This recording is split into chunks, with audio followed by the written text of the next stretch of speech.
President Trump is questioning reports that his U.S. Supreme Court nominee Neil Gorsuch privately slammed his attacks on federal judges as, quote, demoralizing and disheartening. The president lashing out not at his nominee, but at the Democratic senator that Gorsuch spoke to and made those comments. We're talking about Senator Richard Blumenthal of Connecticut. The president saying Blumenthal misrepresented the conversation, even though Gorsuch's own White House-appointed spokesperson confirmed, yes, he uttered those words. Here to talk about that, Republican Senator Bonjean Barrasso of Wyoming. He's a member of the Foreign Relations Committee. Senator, thanks very much for joining us. Thanks, Wolf. It's pretty extraordinary. Is it not just Ron, I don't know if you know Ron Bonjean.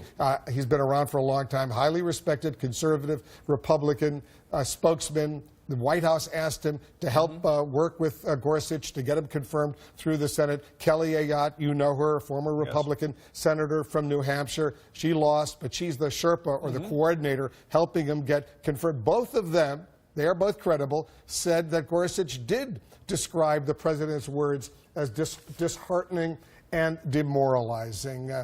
And the president is denying that. How do you explain that? Well, it says to me that everybody ought to vote for Neil Gorsuch for the Supreme Court because it shows how independent he is. Not only is he highly qualified and mainstream, he's independent. I briefly visited with him this morning as he was heading down to Susan Collins' office. I think he's going to be a terrific member of the Supreme Court. I support him all the way. But why does the president, go against Kelly Ayotte's word? Forget about Blumenthal. He's a Democratic senator, and he's attacking Blumenthal, and he goes after Ron Bonjean, who's the spokesman. As I said, you and I have known him for many years. He's very, very credible. He gained a lot more credibility when he married a woman from Wyoming, my home state. That's a big thing. But why does the president do that? Yeah, I don't speak for the president, but I will speak for myself.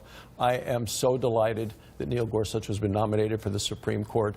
He's a guy that understands that the Constitution is where we need to be, and that he's somebody that's going to apply the law, not try to rewrite or recreate the law. So I'm with him all the way. Do you think the president was out of the loop on that? Because it looks like a lot of other White House officials were in the loop where they said, you know what, he did say that. And it wasn't just that he said it.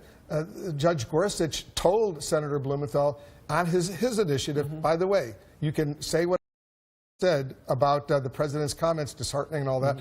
You can make that public. I don't have a problem with that. And Blumenthal, as a result, after the initiative came from the judge, he decided to do it. Yeah, I can't speak for the president, but what I can say is this, I think, increases the credibility of Neil Gorsuch and the reason that he ought to be on the Supreme Court. And I think a lot of Democrats are saying exactly what you're saying. And so maybe there was some sort of maneuver, a deliberate maneuver, to get him to say, he apparently said very similar things to Senator Ben Sasse, who's a Republican, a colleague of yours, and Senator Schumer as well, the Democratic leader, the minority leader in the Senate. What's also intriguing is the president went one step further. He didn't just, criticize what Blumenthal said. He then went after Blumenthal in this tweet, reminding us that back in 2010, Blumenthal apologized for having lied about what he said was his service in Vietnam. He did serve in the U.S. Marine Corps Reserves for 6 years, but he never served in Vietnam. He apologized for that. He went on to get elected as the U.S. Senator from Connecticut, but the president is